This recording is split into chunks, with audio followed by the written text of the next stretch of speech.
사도행전 강의 33번째고요. 제목은 고향으로.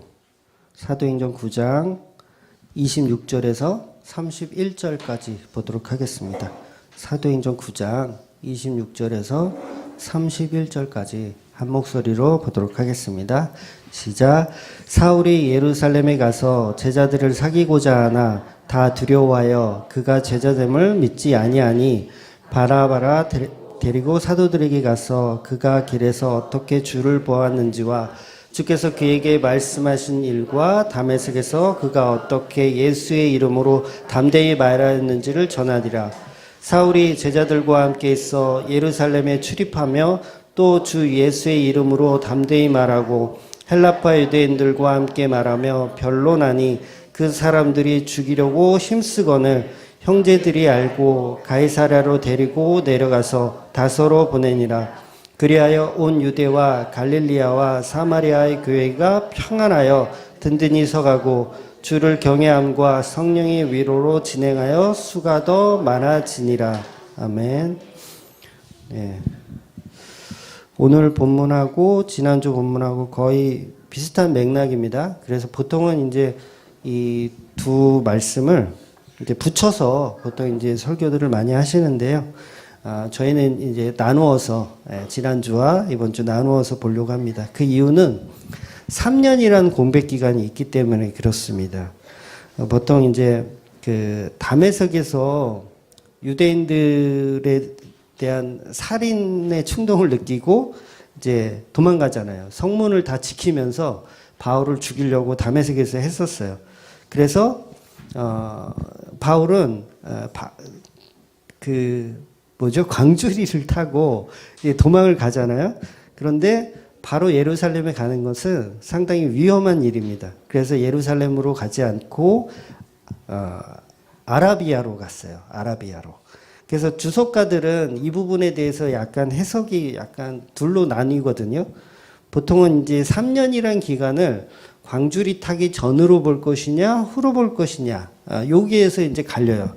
그런데 정확한 근거는 사실 없습니다. 그래서 어떤 게 맞는지는 몰라요. 그런데 저는 광주리를 타고 난 이후에 3년간 아라비아로 갔다가 다메섹으로 다시 잠깐 들려서 예루살렘으로 간 것으로 봅니다. 그러니까 지금은 3년의 공백 기간이 있는 걸로 본 거죠. 그래서 어쨌든 이 바구니를 광주리를 타기 전인지 후인지 그거는 그렇게 중요한 건 아니고 아무튼 개종을 하고 3년이 지났다는 거예요.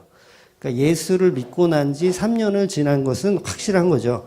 그러니까 3년을 지나고 이제 아라비아라는 광야에 들어가서 이제 3년 동안 있다 보니까 이 마음 가운데 어떤 그런 궁금증이 더 생겼겠죠. 이제는 내가 더 이제 형제 자매를 만나봐야겠다라는 생각이 아마 바울 안에 들었었던 것 같아요. 그래서 이제 아라비아에서 나와서 예루살렘으로 가기로 결정을 합니다. 그래서 이 바울이 이제 충분히 이제 힘을 빼는 작업을 이제 한 거죠. 지난주 말씀대로. 그러니까 모세처럼 충분히 힘을 빼는 작업을 3년 동안이나 하고 자신이 이제 얼마나 어리석었는지 회개하면서 다시 복음을 정리하는 시간을 가졌을 겁니다. 그래서 3년이라는 시간이 지나서 이제 드디어 예루살렘이라는 교회에 가게 되는 거예요. 근데 사실 우리가 성경을 이렇게 봐서 그냥 그런가 보다라고 하는데 바울의 입장에서는 굉장히 어려운 선택인 거예요. 왜냐하면 예루살렘은 자기가 죽였던 스데반을 죽였던 장소고 또 많은 사람들을 핍박하고 박해했던 장소이거든요. 예루살렘은. 그런데 거기를 찾아갔다는 것은 사실 쉬운 결정은 아니었을 거예요. 바울 나름대로 굉장히 떨리는 마음으로 아마 예루살렘에 갔을 겁니다. 그래서 그 마음 가운데 어려움은 있었지만 복음을 알고 나니까 형제자매를 만나고 싶은 생각이 너무 간절히 들었던 거예요. 어쩌면 우리가 주맘교회로 이렇게 모여 있지만 사실은 예배를 드리는 것도 하나의 목적이겠지만 어떻게 보면 성도의 교제를 원해서 집에서 유튜브로 설교를 들어도 되지만 성도의 교제를 원하고 또 그런 마음에서 또 이렇게 교회를 찾아오신 분들도 분명히 있을 거라고 생각합니다. 아마 바울의 마음도 그런 마음이었을 것 같아요. 그러니까 우리가 대한민국이 이제 월드컵에 우승을 예를 들어 했다고 치면 내가 외국 나가서 혼자 살고 있어. 아무도 없어. 나 혼자야. 월드컵 1등을 했는데 막 주변에 한국에선 막 들고 뛰고 막 난리 부르스를 칠 텐데 본인은 외국에서 혼자 있으니까 이 기쁨을 어디 나눌 데가 없는 거예요. 그러니까 이게 굉장히 마음이 아프겠죠. 고달프고 괴롭겠죠. 그래서 성도의 교제가 필요한 것 같았어요. 그래서 바울도 어려운 결정을 하고 예루살렘으로 이제 발길을 옮기게 되어 있습니다. 그리고 어쨌든 이제 예루살렘에 왔어요. 그리고 전도를 시작합니다. 근데 결과가 어땠습니까? 완전 대실패. 지난 3년 전에 다메섹에서 전도했을 때와 별반 다르지 않는 광주리의 악몽이 다시 시작되는 거예요. 예루살렘에 와서. 그러니까 사도들뿐만 아니라 교인들도 자기를 믿어주지를 않아요. 저거 속임수 아닌가 혹시?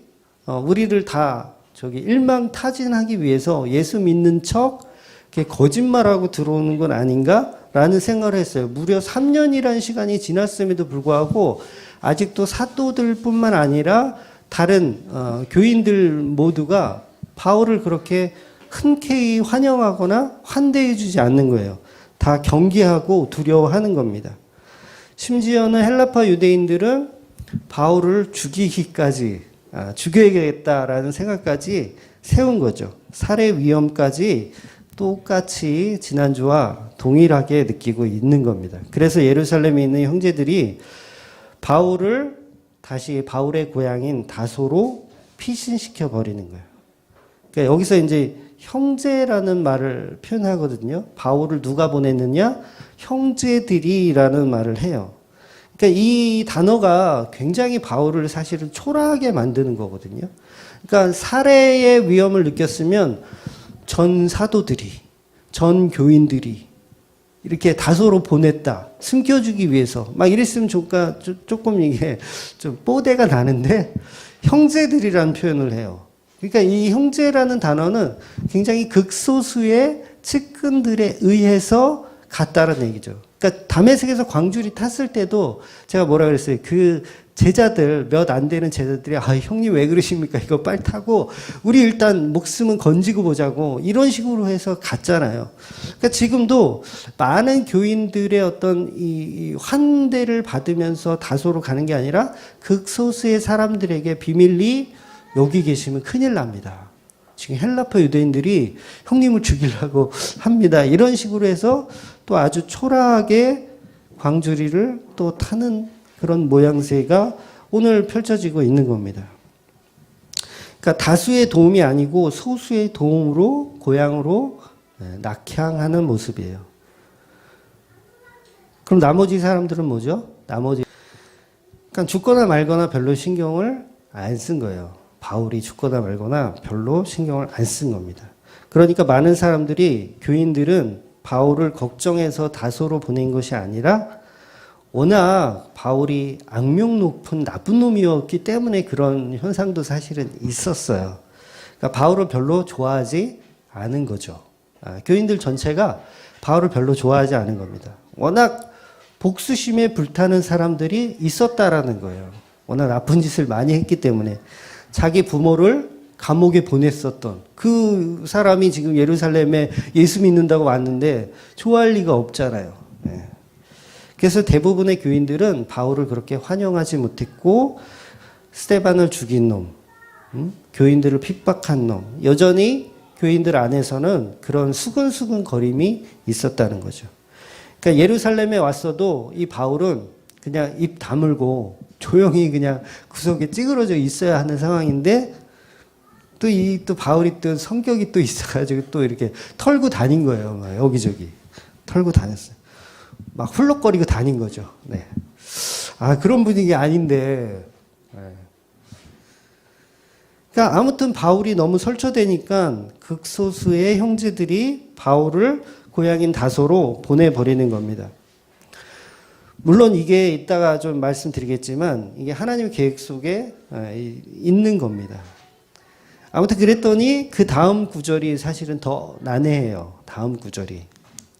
그러니까 바울이 고향으로 이제 거의 도망가다시피 갔더니 그 다음에 무슨 얘기가 나오냐면 그랬더니 교회가 평안하여 든든히 섰더라. 이런 말씀이 나와요.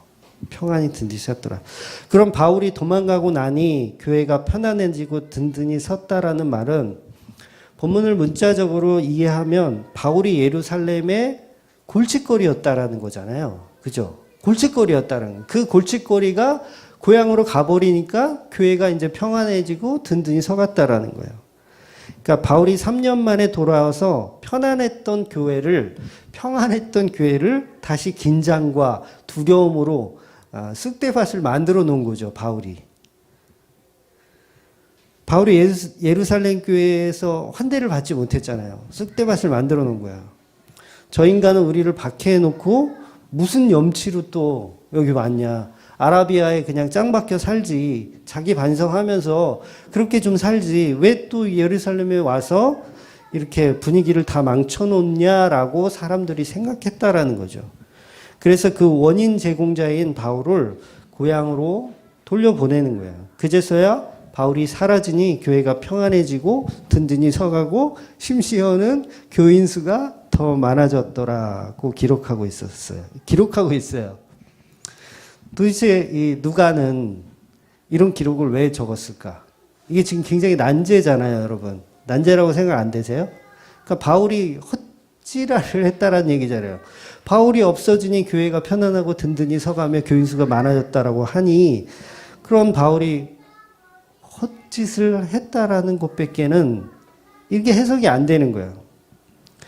그런데 이 바울이 과연 예루살렘 교회에 와서 정말 헛짓을 한 건가요? 우리가 복음을 다 알고 성경 전체를 다 알기 때문에 우리가 유출해낼 수 있지만 바울은 절대 허튼 짓을 한 게 아닙니다. 바른 복음을 제대로 전했어요.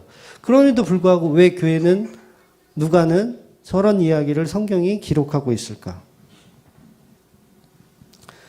그럼 바울이 예루살렘에 온 것이 틀렸다라는 얘기인가? 잘못된 생각을 하고 예루살렘에 왔다는 것인가? 아니면 바울을 세우신 하나님이 틀렸다라는 건가? 바울을 누가 세웠어요? 하나님이 세웠어요. 그리고 예루살렘에 와서 복음 전했어요.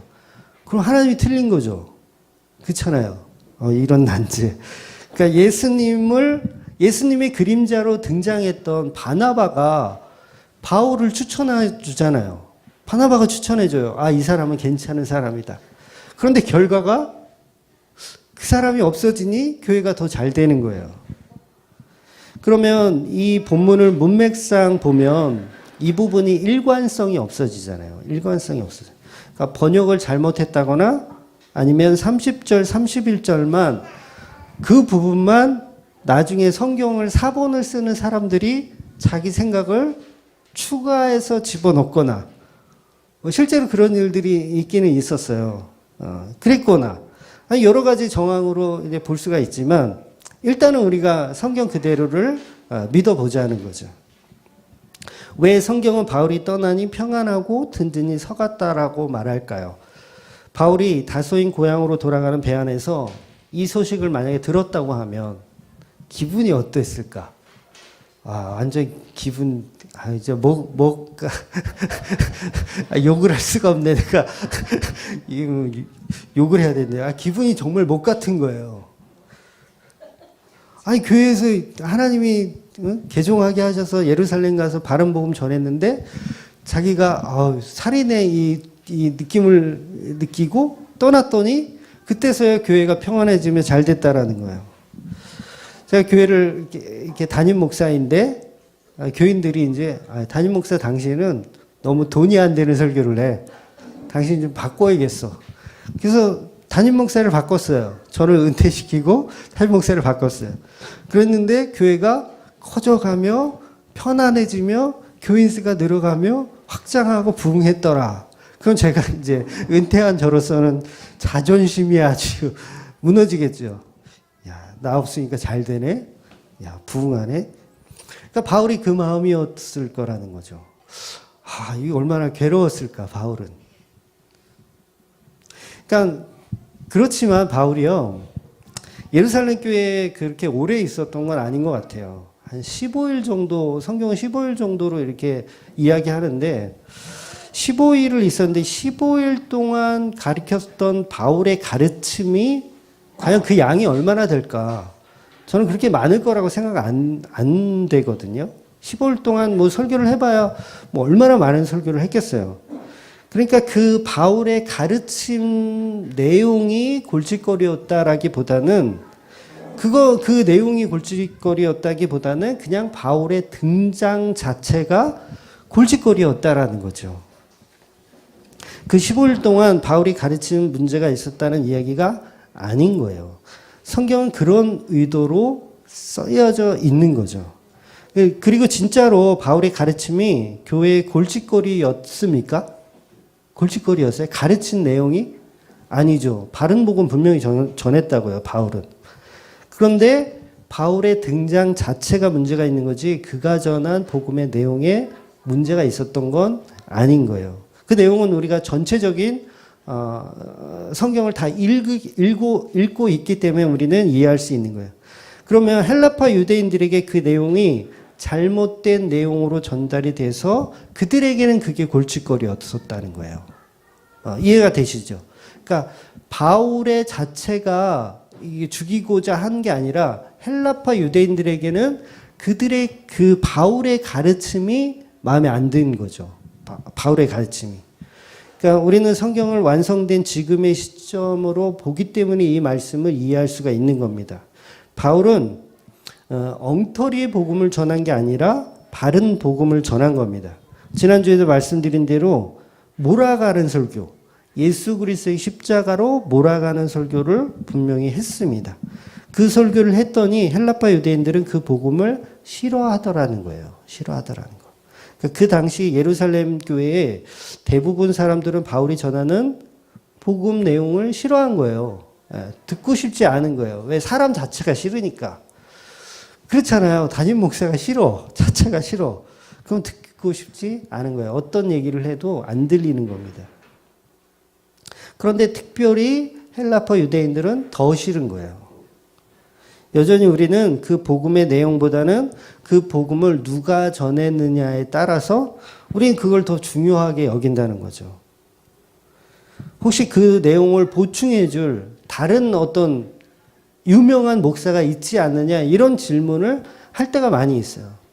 코딱지만한 교회 목사가 설교를 해도 그 설교 내용을 누가 좀 이름 있는 어떤 누가 좀 뒷받침해 주는 거 아니냐. 줘야 되지 않냐 이런 식으로.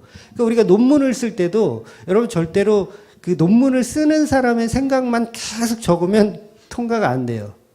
어떤 서적에 어떤 내용을 이런 내용이 있다라는 걸 발췌를 해서 이거를 짜집기 해서 만들어야 그게 논문이 돼요. 굉장히 골 때리는 이 세상인 거예요.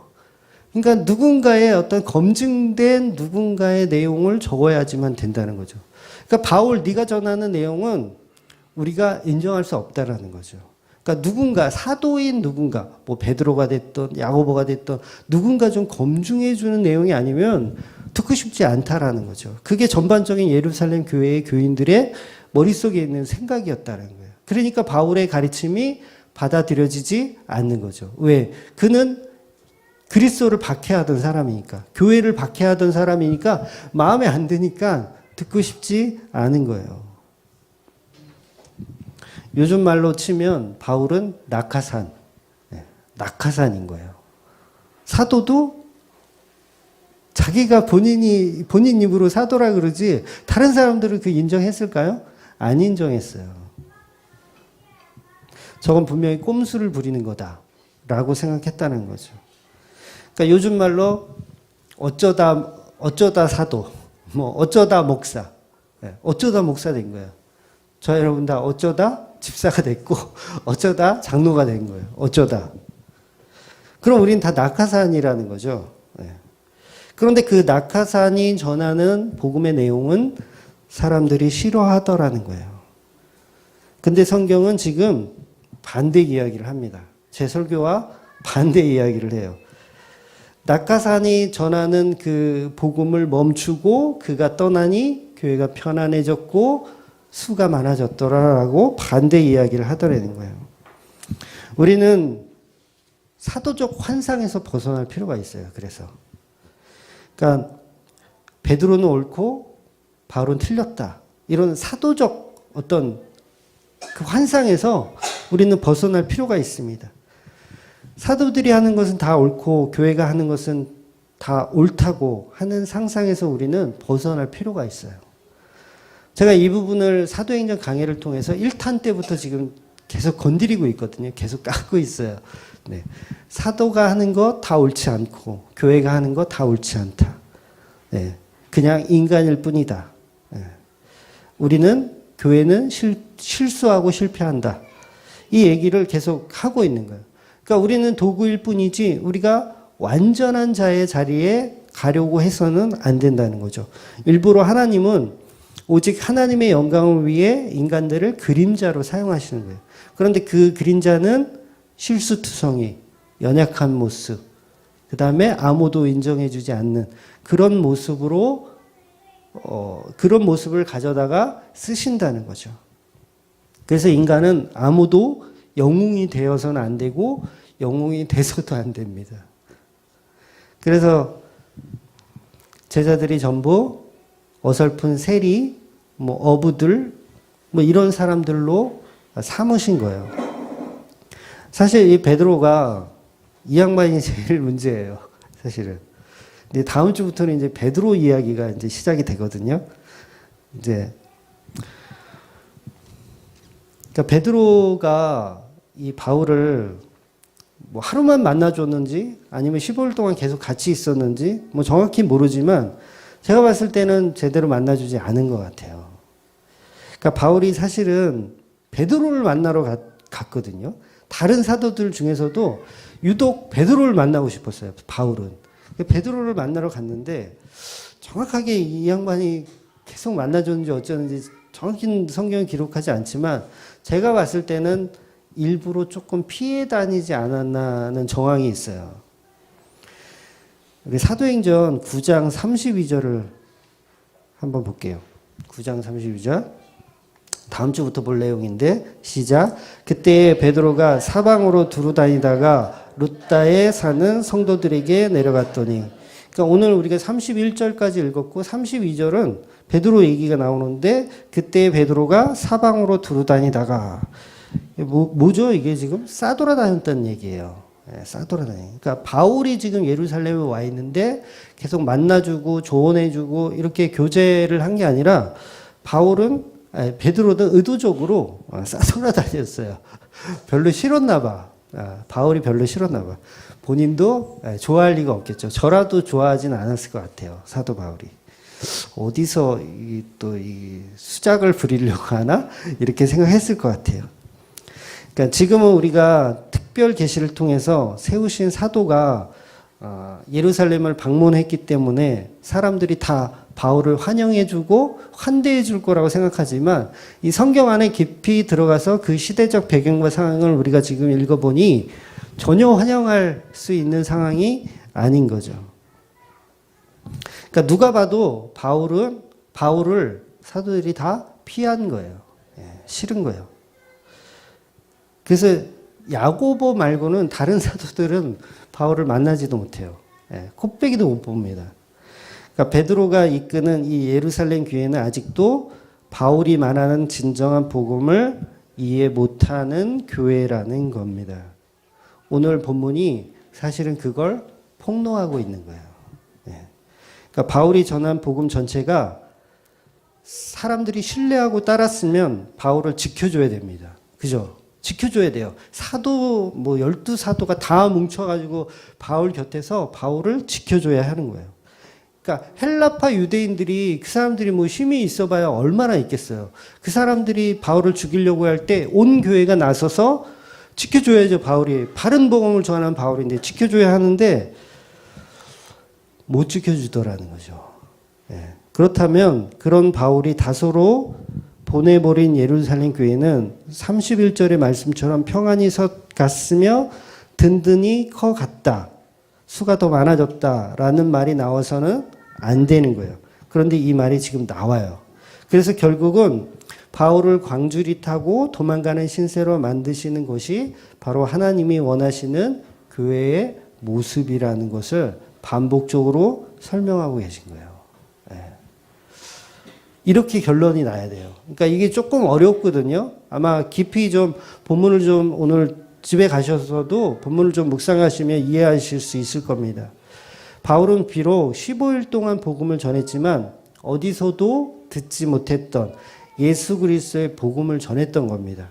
물론 어떤 내용이었는지 일부러 구체적으로 내용이 기재되어 있지는 않아요.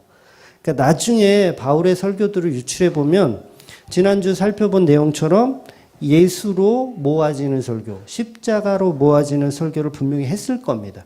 증언하다라고 하니까 이게 신바비조라는 설교, 그러니까 예수 그리스도로 모아지는 설교를 사도 바울은 한 거예요.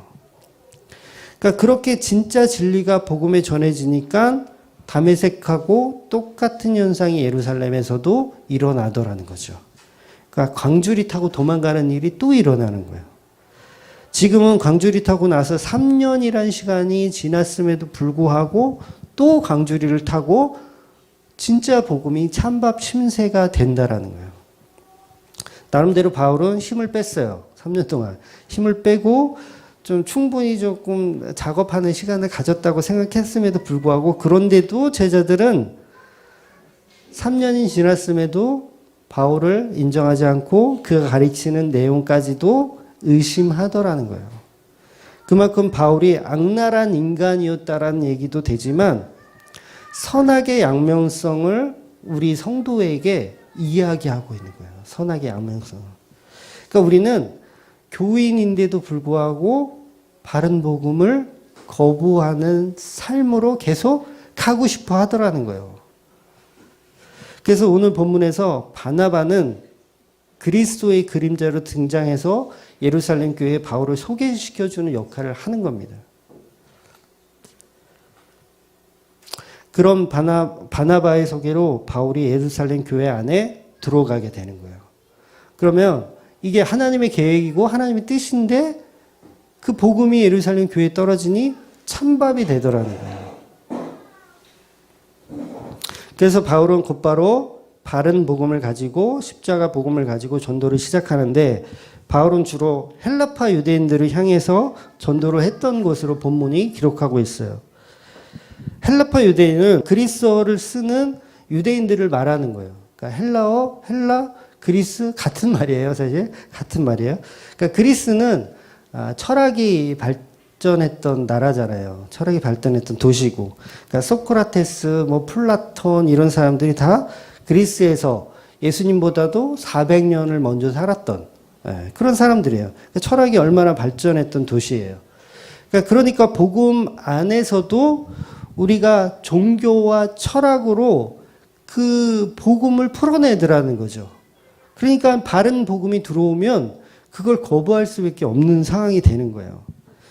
그러니까 바울이 또 성질이 또 있잖아요. 또 성격이 있어가지고 또 안 져요 또. 그래서 얼마나 또 헬라파 유대인들에게 털었을지 너네들 그거 복음 아니라고 막 그렇게 얘기했을 거예요. 그러니까 복음이 대한민국에 떨어져도 우리도 대한민국의 복음을 재창조해내잖아요. 우리 식으로 퓨전 샤머니즘적으로 다시 재창조해내는 거.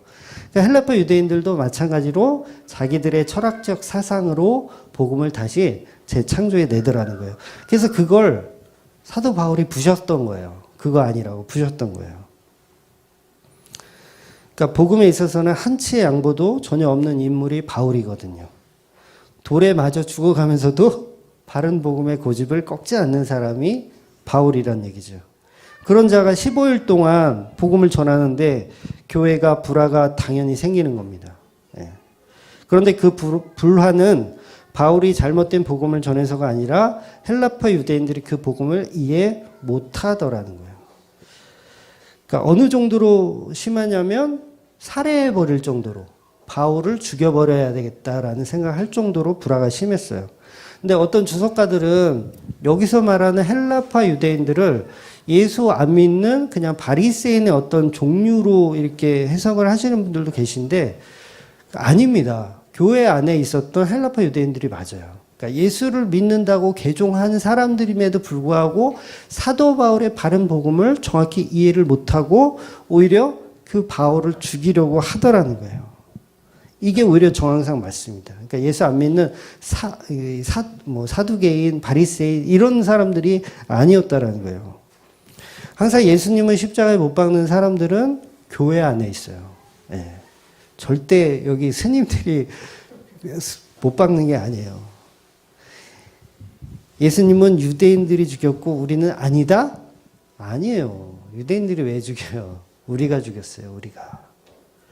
그건 복음이 아니에요. 유대인들이 죽였고 우리는 잘 섬겼다? 이게 복음이 아니란 얘기예요. 바울이 그 얘기를 전한 거예요. 그 얘기를. 그러니까 교회에 불화가 일어나는 거예요. 교회가. 지난주에 설명드린 대로 어린 양을 번제로 바치려면 내 손으로 안수하여 그 목숨도 내 손으로 취해야 되는 거예요. 그래야 죄사함이 있고 그래야 그 제사를 하나님이 받으시고 우리를 구원해 주시는 개념인 거예요. 그러니까 우리가 교회가 십자가에 못 박으라고 소리쳤던 유대인들의 역할을 해야 되고 교회가 그리고 로마 병정의 역할도 해야 되는 거예요. 예수님은 십자가에 못을 박는 그 역할도 우리가 해야 되는 거예요. 그리고 또 마리아들처럼 향유를 준비해서 또 장사 지내는 역할도 우리가 하는 거죠. 아리마대 요셉과 같은 역할, 니고데모의 역할도 우리 교회가 해야 되는 거예요. 그러니까 우리 교회는 양면성이 다 있어요. 양면성이 다 있어. 우리가 죽이고 또 우리가 또 장사 지내고 또 우리가 부활을 목격하고 또 우리가 은혜 받고 이 양면성이 교회 안에 다 존재하는 겁니다. 지난주 그 카페에 우리 나그네님 그 시 메비우스의 띠 보셨어요? 카페에 좀 그런 문화적인 거는 우리가 조금 이렇게 공유를 좀 이런 시는 진짜 널리 퍼뜨려야 되는데 대중적이지가 않아서 자 폭발적인 인기를 끌어야 하는 시임에도 불구하고 그 시가 약간 프로의 냄새가 나거든요. 프로적 냄새가 나는데 별로 이렇게 반응들이 없더라고. 그러니까 이 메비우스의 띠가 뭐냐면 제가 그 사진을 하나 준비했어요. 예, 종이띠로 된 건데 오른쪽에 보시면 그게 메비우스의 띠예요. 그러니까 동그란 원형의 띠를 어금 맞춰서 붙여놓은 거예요. 그러면 한 방향에서 출발하면 한 바퀴를 돌면 정반대 방향으로 가고 정반대 방향에서 한 바퀴를 더 돌면 원래 있었던 제자리로 가요. 그러니까 반대로 갔다 제자리로 갔다 이게 돌고 도는 거예요. 그래서 왼쪽에 있는 저 그림은 우리가 재활용 표시잖아요. 재활용. 먹고 버리면 다시 재활용해서 쓴다. 그런 개념으로 메비우스의 띠를 이용해서 저 표를 만드는 것 같아요. 뭐 정확하게는 모르겠지만 그래서 우리 교회는 저런 양면성이 있다라는 거죠. 어둠도 있고 빛도 있고 우리 안에 예수를 죽인 살인자의 모습도 있고 또 예수를 예배하는 예배자의 모습도 두 가지 모습이 다 존재하는 거예요. 그러니까 어느 한쪽으로 치우치면 그건 복음이 아닌 거예요. 그러니까 나는 하나님의 아들이다. 하나님의 사랑받는 존재다. 이것만 계속 강조하면 그것도 잘못된 거고 나는 죄인이다. 죽어야 된다. 죽어야지. 이것만 강조해도 안 되는 거예요. 그러니까 반드시 십자가라는 중심이 딱 서야 돼요. 십자가가 뭐예요? 우리가 예수를 죽인 거. 그리고 우리가 예수로 인해 구원받는 자리. 그러니까 양면성을 다 갖고 있는 게 바로 십자가라는 거예요. 그래서 교회는 이 십자가를 중심으로 해서 좌로나 우로나 치우치면 안 되는 거예요. 두 가지를 다 설명해야 된다는 거죠. 근데 대부분의 교인들은 죄인이라는 것을 말하기보다는 하나님의 자녀라는 것만 너무 강조하다 보니까 맨날 이제 복 받아라. 너 하나님의 아들이다. 우리는 예수 죽인 사람 아니다. 이것만 강조하다 보니까 교회들이 문제가 되는 거예요. 그러나 우리는 반드시 우리가 예수를 죽인 자라는 것과 예수를 통해서 우리가 구원받는 자녀가 되는 것 두 가지가 동시에 적용이 돼야 한다는 겁니다. 그러니까 왜 너희들은 예수 그리스도의 십자가만 전하냐고? 그래서 그걸 따지는 거예요. 바른 복음을 갖고 있지 않은 사람들은 십자가만 전하는 것을 불편하게 여깁니다. 불편하게 여겨요. 그러니까 요새도 계속 저번 주인가 계속 이제 문자가 계속 와요. 촛불 들고 광화문 나가자고. 뭐 서초동을 가자. 뭐 그런 사람도 있고. 그러니까 십자가만 전하면 그게 무슨 소용이 있냐. 교회 안에서도 지금 그럴 일들이 일어나고 있잖아요. 교회 안에서도. 십자가만 전하고 복음만 전하면 뭐하냐. 우리가 뭔가 행동해야지. 응? 촛불 들고 빨리 나오라고. 응? 대한민국 교회가 공산주의가 되면은 이제 어떻게 할 거냐고. 그러면서 차별금지법이 통과되면 이제 설교도 마음대로 못 한다고. 설교 못 하잖아요. 차별금지법 되면. 설교 마음대로 못 하잖아요. 근데 언제부터 우리 목사들이 그 법전 찾아가면서 요거는 법에 저촉되니까 이 설교는 하지 말아야지. 이런 거 공부하면서 설교한 목사가 누가 있어요? 그거를 왜 걱정하고 있는지 참 이해가 안 가요. 그러니까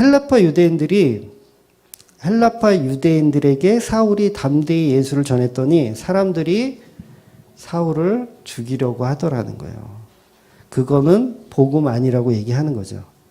그때만 해도 아직 복음이 정립이 잘 안 돼 있었던 거예요. 예루살렘 교회가. 그러니까 아직도 이들은 할례를 해야 되냐 말아야 되냐 이거 가지고 고민하고 있고요. 부정한 음식을 먹어야 되냐 말아야 되냐 이거 가지고 고민하고 있는 여전히 걸음마 수준의 예루살렘 교회였어요. 그러니까 여전히 그 수준인 거죠. 그러니까 아직까지 교회 안에서 이런 율법주의가 있었다는 거예요. 네. 성령 받으면 뭐예요? 방언하면 뭐예요? 소용없는 거예요.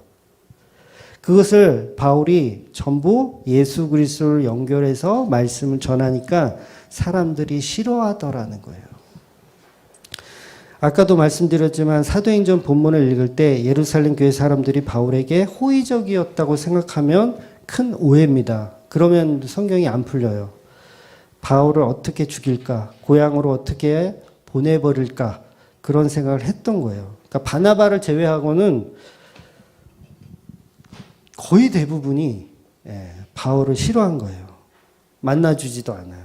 우리 갈라디아서 볼게요. 갈라디아서 1장 18절 19절 시작. 그 후 3년 만에 내가 게바를 방문하려고 예루살렘에 올라가서 그와 함께 15일을 머무는 동안 주의 형제 야고보 외에 다른 사도들을 보지 못하였노라. 그러니까 예루살렘 교회의 베드로라고 하는 이 양반을 바울이 만나려고 갔는데 잘 안 만나준 거예요. 첫날만 만나줬는지 어쨌는지 정확하게 모르지만 잘 안 만나준 거예요. 다른 사도들은 말할 것도 없고 야고보 사도 말고는 내가 보지를 못했다고 하잖아요. 바울이. 존심상해 아주. 그러니까 이 함께라는 단어가 있어요. 지금 18절에 보면 함께, 베드로와 함께 15일을 머물렀다 해서 그럼 15일 동안 베드로가 함께 있었나 보다 이렇게 우리가 문자적으로 이해할 수 있는데 이 함께라는 단어는 프로스라는 원어인데 이 단어는 에게로라는 뜻이에요. 베드로 에게로. 그러니까 이게 시간적인 의미가 아니라 그냥 만났다라는 의미를 이렇게 담고 있는 내용이지 15일 동안 베드로가 이렇게 있으면서 챙겨줬다는 얘기는 아닌 거예요. 그러니까 베드로도 자기 할 일 싸돌아 다니면서 이렇게 바울을 별로 그렇게 좋아하지 않았었던 거죠. 그러니까 다른 사도들도 다 마찬가지고요. 그러니까 절대 예루살렘 교회는 바울이 전하는 바른 복음을 호의적으로 받아들이지 않았다는 거예요. 여전히 자기들이 나름대로 정립해 놓은 신앙관을 챙기기를 원하고 그 안에서 편하게 예수를 믿기를 원했던 거예요. 여전히. 진짜 복음이 뭔지 아직 모르는 거죠. 그러니까 내가 믿는 예수가 옳다라고 여전히 생각하는 거예요. 그래서 복음은 사도가 아닌 그 스데반 집사라든가 빌립 집사를 통해서 더 부각을 시키는 거예요. 그러니까 로마가 박해를 이렇게 했었기 때문에 이 부분이 두드러지게 부각이 되었지 않았을 뿐이지 누가 본인도 이 사도들을 이렇게 대놓고 이렇게 막 씹지 않았을 뿐이지 성경은 고스란히 이 얘기를 담고 있거든요. 사도들이 엉터리라는 걸 그대로 담고 있어요, 사실은 누가가. 그러니까 예루살렘 교인들은 예수 믿는 사람들이라는 그 사람들임에도 불구하고 바울을 인정하지 않는 거예요. 그러니까 저와 여러분도 마찬가지죠. 우린 바른 복음에 호의적이지 않습니다. 우리가 좀 복음을 안다고 해서 신앙생활 잘 한다고 하지만, 바르게 한다고 하지만, 불쑥불쑥 튀어나오지 않아요? 바른 복음이 싫어. 그거 말고, 나에게 좀 도움되는 복음, 내가 좀 잘 되는 복음을 자꾸 우리는 그쪽으로 시선이 가요. 저 역시도 가더라고요, 그 시선이. 내가 바라는 신앙관에 맞춰주기를 원하고, 내게 맞지 않는 복음은 거부하려고 하는 게 우리 모습입니다. 그래서 천국까지도 내가 상상하는 천국을 꿈꾸잖아요. 당연히 싫은 거죠, 그런 천국은. 천국 가는데 또 만나 먹어야 되고, 똑같은 거 맨날 먹어야 되고, 그럼 싫은 거예요. 우리가 죽으면 어디 가요? 우리가 죽으면 어디 가요? 이러니까 벌써 이게 답이 틀린 거야. 우리가 죽으면 예수님 곁으로. 근데 우린 천국 간대잖아요. 그러니까 그게 같은 말이지만 복음을 모르는 사람들은 우리가 죽으면 천국 간다라는 상상을 한다는 거죠. 그게 아니라 우리가 죽으면 천국을 가는 게 아니라 우리가 죽으면 예수님 곁으로. 그곳이 천국. 네. 그런 개념을 우리가 가질 필요가 있다는 거예요. 근데 그게 싫은 거예요, 우리는. 예수님이고 나발이고 필요 없고, 내가 원하는 파라다이스, 그 천국. 그러니까 복음을 안다는 우리들도 여전히 그 방향성을 계속 혼돈과 그 상황에 있는 거예요. 그래서 그 마음이 예수를 죽이더라는 거예요. 그 마음이 바울을 고향으로 보내버리더라는 거예요. 예수를 믿는다는 저와 여러분도 예루살렘 교회가 예수를 또 죽이는 거예요. 네. 그러니까 바울은 바리새인들 손에 폭력에 두려워서 고향으로 간 게 아니잖아요. 결국은 바른 복음을 모르는 저와 여러분의 손에 의해서 고향으로 가게 만들어 버린 거예요. 바울 성격이 있잖아요. 겨우 바리새인들이 죽인다고 해서 도망갈 사람입니까? 그 사람이? 바울은 아마 그랬어요. 나도 스테반처럼 죽을 거다. 내가 무슨 부귀영화를 누리라고 내가 고향 땅으로 가냐. 나는 못 간다. 나는 여기서 복음 전하다 죽을 거다. 이게 바울의 스타일이란 말이에요. 근데 하나님이 더 힘을 빼게 하시려고 일부러 다소로 보내버리시는 거예요. 결국은 두 번째 광주리를 타고 다소로 하나님이 바울을 보내버리시는 겁니다. 이유가 뭐라고요? 3년 동안 아라비아에서 힘을 뺐는데 그 정도 가지고는 안 되고 힘 더 빼라고. 더 빼라고.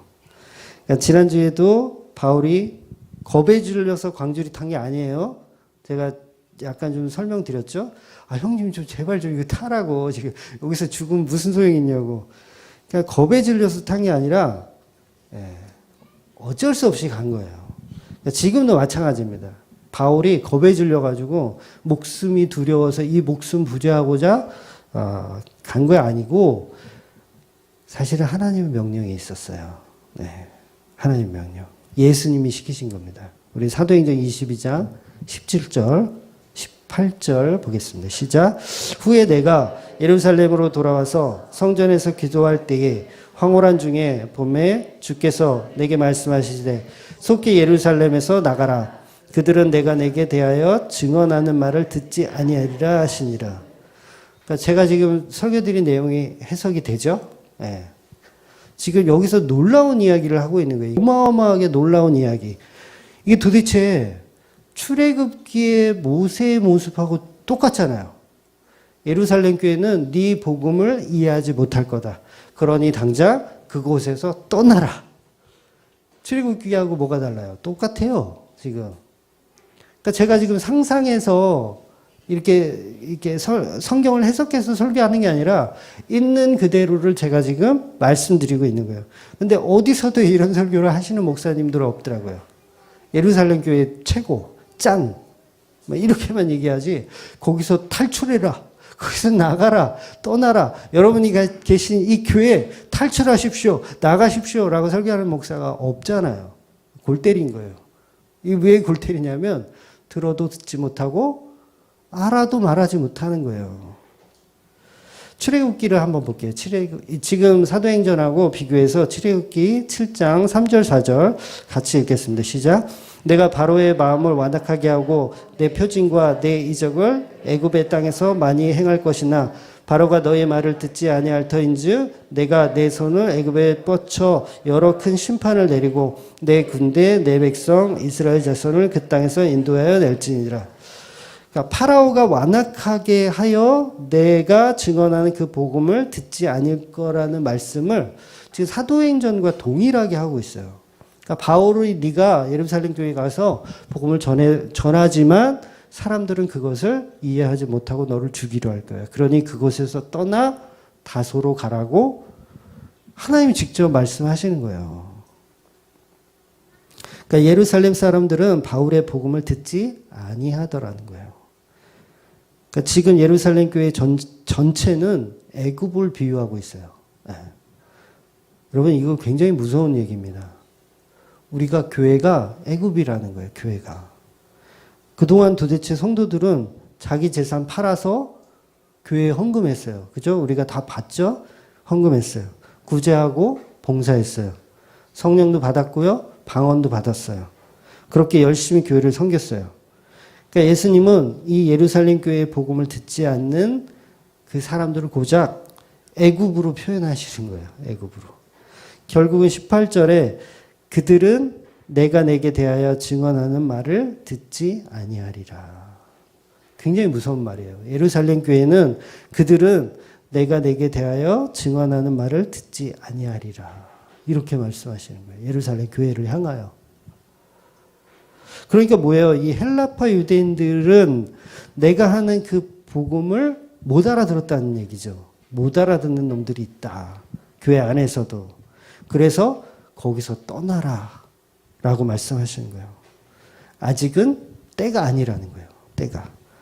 그러니까 31절이 말하는 교회의 평안과 든든히 서가는 모습, 성도가 많아지는 것, 전부 뭐예요? 가시적인 것에 불과하다는 거예요. 가시적인 것. 진짜 복음적인 성장이 아니라는 얘기예요. 아직 그것은 진정한 복음이 정착이 되지 못했다라는 거예요. 교회는요, 평안하고 든든히 서가며 수가 더 많아지는 것을 목적으로 해서는 안 돼요. 그래서. 네. 바른 복음이 빠져버린 곳에서도 그런 현상이 일어나더라는 거예요. 우리가 지금 본문을 확인했잖아요. 그러니까 바울을 다소로 보내버리는 그곳은 결코 바른 복음이 아니라는 거죠. 그런데 그 교회가 든든히 서갔다라는 건 가시적인 건 옳지 않다라는 걸 설명하고 있어요. 오히려 복음이 떨어지는 곳에 분쟁이 일어나고 다툼이 일어나는 게 맞아요. 네, 분쟁이 일어나고 다툼이 일어나는 게 맞아요. 주만교회 역사를 보면 분쟁과 다툼이 끊이질 않았어요. 지금 굉장히 위험할 때예요. 평안하잖아요. 굉장히 위험할 때예요. 네, 경계하셔야 돼요.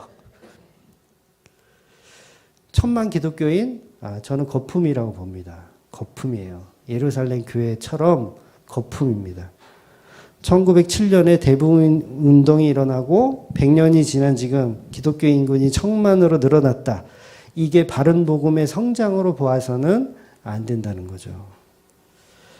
예수님께서 분명히 말씀하셨거든요. 마태복음 10장 34절 시작. 내가 세상에 화평을 주러 온 줄로 생각하지 말라. 화평이 아니요 검을 주러 왔노라. 그러니까 31절의 이 말씀은 교회를 칭찬하는 말이 아니고 그들은 그렇게 생각하더라는 거예요. 그들은 그게 부흥인 줄 생각하더라. 바울을 빼버리니, 제거해버리니, 아, 우리는 평안하다, 평안하다, 이제 괜찮다라고 생각하는 걸 부흥이라고 생각하더라는 거예요. 예루살렘 교회의 골칫거리였던 바울이 없어지니 이제 조용해졌으며 잠잠해졌으며 이제 하나님의 뜻에 맞는 교회로 완성되어 갔다라고 본인들이 그렇게 생각했다라는 거예요. 그런데 아닙니다. 그래서 카메라 앵글이 이제 어디로 향하냐면 베드로에게 향하는 거예요. 베드로가 누구예요? 예루살렘의 거의 반석, 예루살렘 교회의 주인 역할을, 담임 목사 역할을 하는 사람을 조명하는 거예요. 베드로를 이제 다음 주부터 조명하는 거예요. 그런데 이 베드로가 가짜라는 게 아니에요. 베드로가 아직 바른 복음에 대한 수준이 아직 애기라는 거예요. 애기. 아직 걸음마 수준 안에 애기라는 거예요. 바울에 비하면. 그래서 이 베드로에게 앵글이 딱 돌아가요. 그래서 베드로가 뭘 하는지를 성경이 조명해요. 그랬더니 뭐예요? 병 고치러 다녀요. 네. 병 고치러 다니고 죽은 자 살려내고 이런 거 한다고요. 그러니까 그게 뭐예요? 그 수준이 여전히 복음서 수준에 머물러 있는 거예요. 복음서 수준에. 예수님이 처음에 왔을 때 막 병자 고치고 막 그 수준에 머물러 있는 거예요. 근데 바울은 벌써 십자가 복음을 완성해서 복음을 전하는데 그거를 어린아이인 이 베드로는 못 알아듣더라는 거죠. 여전히 그래서 성경이 뭘 폭로하냐면 베드로를 향해서 이제 음식, 부정한 음식, 그 다음에 더 나아가면 이제 할례에 대한 것도 그런 것들을 하나씩 까가면서 베드로를 성장시키는 내용이 사도행전인 거예요. 그러니까 저와 여러분이 성장해 가는 내용을 담은 책이라는 거죠. 근데 아직 성장도 안 한 애기의 모습인데 우리는 예루살렘 교회를 보면서 와, 저렇게 부흥되고 커지니 이제는 됐구나. 그러면 큰일 난다는 거죠. 네. 그래서 베드로가 가짜라는 얘기는 아니에요. 아직 수준이 아직 안 돼 있다라는 거죠. 그래서 그것을 예수님께서 지금 부셔버리는 작업을 하고 계신 거예요. 그래서 성경이 말하는 내용을 여러분이 잘 보실 필요가 있어요. 그래서 문자적으로만 보면 절대 복음을 이해하지를 못합니다. 그래서 성경은 베드로가 병 고치고 다니고 뭐 이렇게 행동하는 것을 복음이라고 설명하지 않아요. 그걸 말하려고 하는 게 아니에요. 그 반대의 이야기를 하고 있는 겁니다. 인간들은 결국 십자가 복음인 진짜 복음은 싫어하고 고향으로 쫓아버리고 엉터리 복음, 그러니까 엉터리 복음이라기보다는 아직 수준이 떨어지는 그 어린아이 같은 복음을 더 신뢰하고 더 받아들인다는 거죠. 그래서 기적을 원하고 막 죽은 사람 살려내고 병자를 고치고 막 이런 걸 좋아한다는 거죠. 그래서 결국 그런 것들을 계속해서 사도행전이 폭로에 나아가는 거예요. 폭로에 나가는 거. 그러니까 오늘 본문 31절의 바른 이해는 바울이 사기꾼으로 예수 믿는 척 속이고 자기들을 해하려고 온 것이 아님을 알고 편안해졌다라는 의미이지 그보다 더 깊은 의미가 있는 건 아닌 거예요. 그러니까 바울이 도망가서 하나님 나라가 부흥 발전했다라는 의미가 아닌 거예요. 잘 이해하고 들으세요.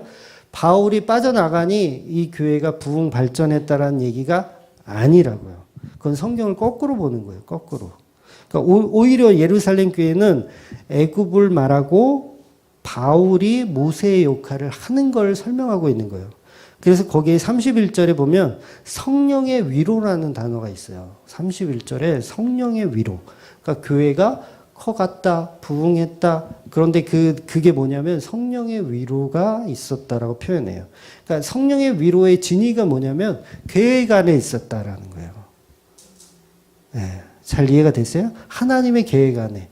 그러니까 교회가 부흥되고 성장했고 이게 지금 엉터리잖아요. 이 엉터림에도 불구하고 이게 하나님의 계획 안에 있었다. 그래서 성령의 위로다라는 거예요. 그러니까 예루살렘 버렸다는 얘기가 아니에요. 버리지 않고 그 성령의 위로를 통해서 이제 만들어 가겠다라는 하나님의 선포를 하고 계신 거예요. 예루살렘 교회. 그러니까 예루살렘 교회는 사실 저와 여러분이에요. 들어도 듣지 못하고 내가 보고 싶은 것만 보는 그 상태. 그래서 바울이라는 복음이 떨어져도 거부하는 저와 여러분의 모습을 성경이 지금 이야기하고 있는 거예요. 그래서 이 땅은요, 하나님의 위로가 필요한 시대예요. 그래서 하나님의 위로 중에서 가장 큰 위로가 뭔지 아세요? 바로 지금 제가 말씀드린 하나님의 계획 안에 있다가 가장 큰 위로예요. 그게 성령이 하시는 일이에요. 그러니까 우리의 구원이 하나님의 계획 안에 있잖아요. 하나님 계획 안에. 지금은 내가 어린아기 같아. 잘 몰라. 예루살렘 교회야. 그런데 계획 안에 있는 거예요. 이제 성장시킬 거예요. 그래서 성령의 위로라고 표현하는 거예요. 그래서 모든 것은 우리 성도는 하나님의 계획 안에 있습니다. 이거보다 더 큰 위로는 없어요. 여러분이 부자 됐어요? 하나님의 계획 안에 있는 거예요. 반대로. 반대가 중요하지. 반대가 중요하지. 내 비록 사고가 나서 장애를 입고 평생을 살아야 하는 그런 모습이에요. 그래서 그게 뭐예요? 하나님의 계획 안에 있는 거예요. 내가 건강하지 못해. 재산을 다 날려먹었어. 다 쏟아붓는데, 다 때려 넣었는데, 하한가 한 5번 쳤어. 비유가 좀 적절하진 않지만, 하나님의 계획 안에 있다라는 거예요, 그게. 모든 것이 다 하나님의 계획 안에 있는 거예요. 결국 그게 우리 성도의 삶이라는 거죠. 바울이 벌써 2번이나 살인의 그 대상이 됐어요. 얼마나 외롭고 힘들었을까요? 그런데 그게 하나님의 계획 안에 있었던 거예요. 광주리를 2번 타는 게 하나님의 계획 안에 있었어요. 하나님이 계속해서 바울에게 십자가를 더 자세히 보게 하시기 위한 설명을 하고 계신 거예요. 저와 여러분의 인생은 바울의 인생하고 거의 흡사합니다. 물론 우리는 살인의 위협을 받지는 않아요. 받으시는 분 계신지 모르겠는데 살인의 위협은 받지는 않지만 경중의 차이는 있지만 이 땅에서 별반 바울의 삶과 우리가 다르지 않습니다. 거의 비슷해요. 성도는 반드시 그래서 심령이 가난한 그 모습으로 가요. 애통하는 자의 모습으로 가고요. 그게 하나님이 창조의 섭리예요. 우리를 그렇게 창조해 나가시는 거예요. 온유한 자로 만들어내시고 의에 줄이고 목마른 자로 밀어 넣으세요. 얼마나 목말랐을까요, 바울이. 아라비아에 가서 얼마나 목말랐으면. 자기를 환영해 주지도 않는 그 사도들 만나려고 왔겠어요. 그러니까 긍휼과 정결한 마음과 화평이 있게 만드시고 결국은 끝에 가서 박해받는 자로 해서 죽게 만드시는 거예요. 이게 팔복이에요. 박해를 받는 자로 죽게 만들어서 하나님 나라를 주는 거예요. 선물로. 그러니까 박해라는 것이 바울이나 스데반처럼 돌 맞아 죽으라는 얘기가 아닙니다, 여러분. 네, 그것도 물론 박해는 맞지만 내가 젊은 나이에 암이 걸려서 죽었어. 그거 뭐예요? 그것도 박해예요. 그것도 박해. 사람들은 손가락질 할 거 아니에요. 예수 믿더니 저 병이나 걸렸다고. 손가락질 할 거 아닙니까? 그게 박해예요. 뭐 거창한 게 박해가 아니에요. 내가 장애를 입고 사는데 사람들이 손가락질해요. 예수 믿고 저렇게 사냐? 그것도 박해인 거예요. 그것도 박해. 그러면 그 박해를 받는 자가 하나님 나라를 사는 사람이라는 거죠.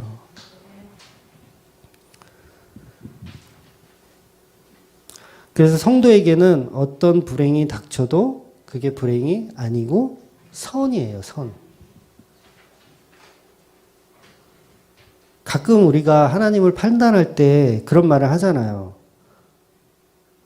특히 로마서 같은 데 잘못 오해하면 하나님이 죄를 조장하시는 분인가? 선악과 만들어 놓고 그거 먹으라고 해놓고 지옥으로 우리를 막 밀어 넣으시는 분인가? 막 이렇게 우리가 판단해요. 선악을 판단해. 근데 하나님은요, 그 자체가 그냥 선입니다. 네, 그 자체가 선이에요. 그러니까 질문의 대상이 될 수가 없는 분이에요. 하나님은 선하십니까? 악하십니까? 질문의 대상이 될 수 없는 존재예요. 마치 이런 거죠. 제가 이제 식당을 운영하는데 엄청 큰 식당을 운영한다고 치자고요. 호텔 같은 거 막 이렇게 막 해요. 그래서 셰프들이 한 수백 명이 다 요리를 하고 있어. 제가 순시를 딱 도는 거예요. 음식은 잘 하고 있나. 그래서 이렇게 보다가 단무지 하나를 딱 집어 먹었어요. 맛을 보려고. 단무지 하나를 딱 집어 먹었어요. 그럼 이게 절도예요? 아니면 이게 우리 사장님의 놀라운 어떤 뭐예요? 절도예요? 아니에요? 절도 아니잖아요.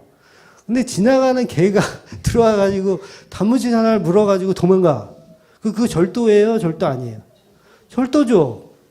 그러면 하나님이 이 세상에서 우리가 생각하는 어떤 절도를 했다고 치면 그게 선이에요? 악이에요? 선이에요. 하나님이 하는 건 무조건 다 선인 거예요. 선의 개념인 거예요. 근데 우리는 그 하나님의 자격을 모르니까 하나님은 선악과 만들어 놓고 우리를 막 죄악으로 구렁텅이 물어놓는 그런 나쁜 하나님인가? 이렇게 우리가 판단하잖아요. 하나님은 아니라니까요. 창조주 하나님이기 때문에 악의 개념으로 우리가 판단할 수가 없는 존재라는 거죠. 이 땅에서 창조주에게 죄인이라고 말할 수 있는 사람은 없어요. 타락한 인간밖에 없는 거예요. 이거는 초등학생도 사실은 논리적으로 이해가 되는 겁니다. 아, 그렇구나. 하나님은 악한 존재가 될 수가 없구나. 셰프를 다스리는 사장님이기 때문에 뭘 집어먹든 그분이 하시는 것은 선한 일이구나 라고 볼 수밖에 없는 거죠.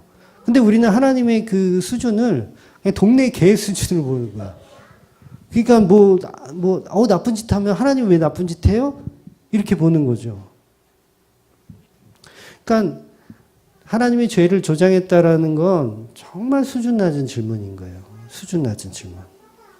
하나님은 무엇을 하든지 그냥 선이에요. 그러니까 논리적으로도 하나님은 악을 행할 수가 없는 분이죠. 악을 행하더라도 그건 선인 거예요. 하나님이 하시는 거기 때문에. 로마서 8장 28절 한번 볼게요. 시작. 우리가 알거니와 하나님을 사랑하는 자 곧 그의 뜻대로 부르심을 입은 자에게는 모든 것이 협력하여 선을 이루시니라. 그러니까 하나님이 우리에게 하시는 모든 계획, 위로 이런 거 뭐예요? 다 선인 거예요. 선. 악할 수가 없는 거예요. 다 선인 거예요. 하나님이 하시는 계획은. 하나님이 마트에서 껌을 훔쳐요. 그럼 우리가 볼 때는 죄이지만 하나님은 하나님이시기 때문에 껌을 훔쳐도 그게 선인 거예요. 그래서 하나님이 욥한테 설명하실 때 욥이 그러잖아요. 하나님 왜 나는 이렇게 병들었어요? 나는 이렇게 재산 다 날렸어요? 나는 왜 이렇게 자식들이 다 죽어요? 내 인생은 왜 이래요? 하나님 도대체 왜 나한테 이렇게 악해요? 막 이렇게 발악을 하잖아요. 그때 하나님이 동문서답을 한단 말이에요. 창조주가 누구야? 이렇게. 창조주가 누구야? 지금 그 얘기하는 거야. 내가 호텔 사장인데 왜 네가 나를 악하다고 얘기해? 그 얘기 하시는 거예요. 하나님이. 그러니까 나는 하나님은 그냥 그 자체가 선인데 왜 네 수준으로 악을 판단하고 생각해?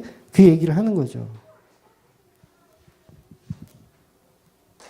그래서 하나님의 대답은 나는 창조주다. 이거 말씀하시는 거예요. 하나님은 선악과를 만들고 그것을 먹으라고 하셨으면 그게 선인 거예요. 그러니까 우리는 우리의 잣대로 하나님의 선악을 판단할 수도 없고 평가할 수도 없는 거예요. 그렇게 평가한다는 자체가 이미 우리는 선악과를 먹은 죄인이라는 걸 드러내는 거예요. 그래서 하나님은 그냥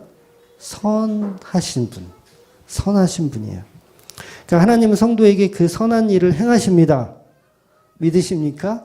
네, 그거 믿으셔야 돼요. 하나님 우리에게 이건 하나님 악한 것 같은데요? 아니요. 하나님이 선한 일을 행하고 계신 거예요. 바울을 살인의 이 두려움을 느끼고 다소로 도망가게 만들어. 기분 나빠. 교회가 성장하고 부흥 발전해. 기분 나빠. 하나님도 저한테 왜 그러세요? 그런데 그게 선한 행동이라는 거예요. 하나님의 선한 행동. 나는 왜 문둥병자로 태어났습니까? 라고 얘기할 수도 없는 거죠. 나는 왜 소경으로 태어났습니까? 나에게는 왜 간질이 있습니까? 뭐 이런 거. 하나님, 저는 왜 공황장애가 있나요? 이런 거. 그러니까 하나님의 입장에서는 야, 그게 선이야. 너에게는 그게 좋게. 그게 선이거든. 이렇게 설명하시는 거예요. 우리는 이해 안 되죠. 그래서 종교나 철학으로는 거기까지 못 가는 거예요. 하나님의 선하심까지 종교와 철학으로는 절대로 못 갑니다. 그래서 우리는 계속해서 우리의 힘을 빼어 예수 그리스도로 채워야 그 선하심을 우리가 들을 수 있고 경험할 수 있는 거예요. 그래서 우리는 선악이 무엇인지를 배워서 조금 더 나은 삶을 살자라는 설교를 해서도 안 되고 하면 해서도 안 되고 들어서도 안 되는 거예요. 우리는 선악을 분별할 능력이 없으니까 우리가 선악을 판단하여 좋은 세상을 만들자라는 그것 자체가 굉장히 오만한 거예요. 오류인 거예요. 그래서 성도는 그 삶에서 십자가가 나타나며 박해를 받아 죽는 모습으로 가는 게 맞습니다. 성도는 다 이 땅에서 그 힘의 원리에 의해서 죽는 사람들이에요. 사고로도 죽고 병에 걸려서도 죽고 그게 예수 믿는 자들에게 박해인 거예요. 그러니까 예수 믿으면 어떤 사람들이 그러잖아요. 휴거 받아서 갔으면 좋겠다고. 휴거 아시죠? 휴거 받았으면 좋겠다고.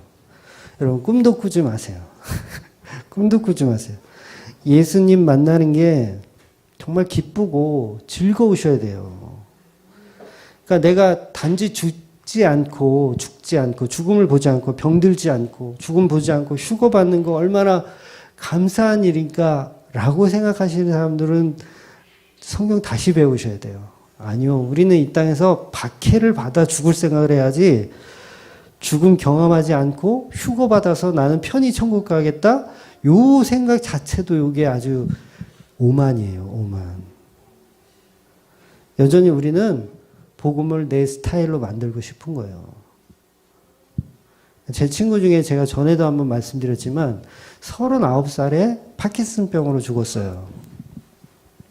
평생을 그 친구한테 제가 복음을 전하려고 아주 기가 따갑게 전도한 친구인데 결국은 임종 전까지 제가 찾아가서 며칠 전까지 찾아가서 복음을 전했는데 그때까지도 그러니까 파킨슨병이 이제 몸이 막 굉장히 막 떠는 그런 병이거든요. 그래서 말도 제대로 못 해요. 근육이 다 이렇게 이렇게 막 경련이 일어나가지고 복음을 전했는데 그 불쌍한 그 상황에서도 여전히 하나님을 향하여 저주하며 쌍욕을 하면서 그 하나님이 있다면 내가 죽어서 내가 가서 그 하나님 내가 죽여버릴 거다고 하면서까지 저주를 해요. 복음이 안 들어가는 거죠. 그러니까 그 친구는 전혀 복음이 안 들어간 친구예요. 당연히 박해가 뭔지 모르는 거죠. 그런데 박해가 뭔지 아는 성도의 삶이라면 그 아픈 상황에서도 어때요? 감사하고 평안하게 갈 수 있는 거예요. 그게 성도의 삶인 거죠. 그러니까 저와 여러분이 휴거나 꿈꾸면서 나는 죽는 거 싫어, 나 아픈 거 싫어. 아니요, 견디셔야 돼요. 견디셔야 돼요. 그러니까 죽음 보지 않고 휴거 받을 생각을 하시는 분들은 아직도 팔복도 제대로 이해하지 못한 수준이라고 생각하시고 회개하셔야 돼요. 죽음보다 더한 두려움이 없을 것 같으세요? 있어요. 죽음보다 더한 두려움이 있습니다. 그걸 지옥이라고 하는 거예요. 지옥이라고. 이 땅에서 얼마든지 경험하세요. 괜찮더라고요. 경험하세요. 예수가 견디게 하실 겁니다. 십자가가 견디게 하십니다. 성도는 이 땅에서 그 힘의 원리로 박해받아 죽으시는 거예요. 그러니까 그거 두렵다고 자기 휴거 받고 싶다고 하나님께 기도해. 나 휴거 좀 해주세요. 아직 복음 뭔지 모르는 거예요. 그래서 31절의 말씀은 바른 복음을 모르는 예루살렘 교회에 책망하기보다는 이렇게 성도를 위로하고 계신 말씀으로 이해하시면 됩니다. 예루살렘 교회는 나중에 이제 다시 더 자세히 보겠지만 한 10년이 지나고 나서 바울이 없는 사이, 바울이 다소에서 꽤 오래 있거든요. 10년 넘게 있어요. 꽤 오래 있으면서 예루살렘 교회가 개판이 돼요. 개판이 돼요. 그래서 결국 그 교회를 대표하는 바라바라고 하는 이 사람이 다시 다소로 바울을 데리러 가요. 다시 데리러 가서 예루살렘 교회가 아닌 안디옥에 베이스 캠프를 차리고 거기서 이제 전도 여행을 시작하는 거예요. 그러니까 무슨 얘기인지 이해하시죠? 그러니까 전초 기지가 예루살렘이 되는 게 아니라 안디옥이라고 하는 새로운 교회가 베이스 캠프가 되는 거예요. 그러니까 이제는 율법주의가 아닌 해방신학이 아닌 진짜 복음을 전하는 곳이 중심이 되어서 복음이 전해지더라는 거예요. 그러니까 저와 여러분은 그 예루살렘 교회에서 빠져나와야 돼요. 예루살렘 교회 빠져나와서 안디옥 교회로 가야 돼요, 사실은. 그게 이제 복음이라고 사도행전이 전체적으로 그걸 설명하게 하고 있어요. 그래서 그게 사도행전 이야기입니다. 그게 저와 여러분이 가야 할 방향성인 거예요. 그래서 우리는 십자가를 배우셔야 돼요, 교회에서. 그리고 그 십자가만 붙들어야 됩니다. 잘 안 되면 고향으로 가세요. 바울이 고향을 갑니다. 그럼 저와 여러분의 고향은 어디예요? 그렇죠. 저와 여러분의 고향은 예수 그리스도예요. 우리 창조주 하나님이 우리를 지었어요. 우리의 고향이 파주예요? 아니에요. 우리의 고향은 예수 그리스도란 말이에요. 그러니까 예수 그리스도에게로 가는 게 오늘 제목이에요. 고향으로. 다소로 가는 게 아니라 바울은 예수 그리스도의 곁으로 간 거예요. 예루살렘 교회에서 빠져나와 예수 그리스도의 곁으로 간 거예요. 그래서 우리는 고향으로 가야 돼요. 우리를 창조해 주신 하나님, 우리를 십자가에서 죽기까지 사랑해 주신 그 하나님 곁으로 가는 그 고향으로 가야 됩니다. 우리는 세상이 말하는 그 힘의 원리의 교회가 아닌, 복음이 아닌 그곳에서 빠져나와 진짜 복음을 전하는 교회로 가야 됩니다. 바로 예수 그리스도가 우리의 고향입니다. 내가 태어난 곳, 나를 있게 해준 그 하나님, 그 예수 그리스도가 계신 고향으로 가시는 저와 여러분이 되시기를 주의 이름으로 축원드립니다. 아멘. 기도하겠습니다.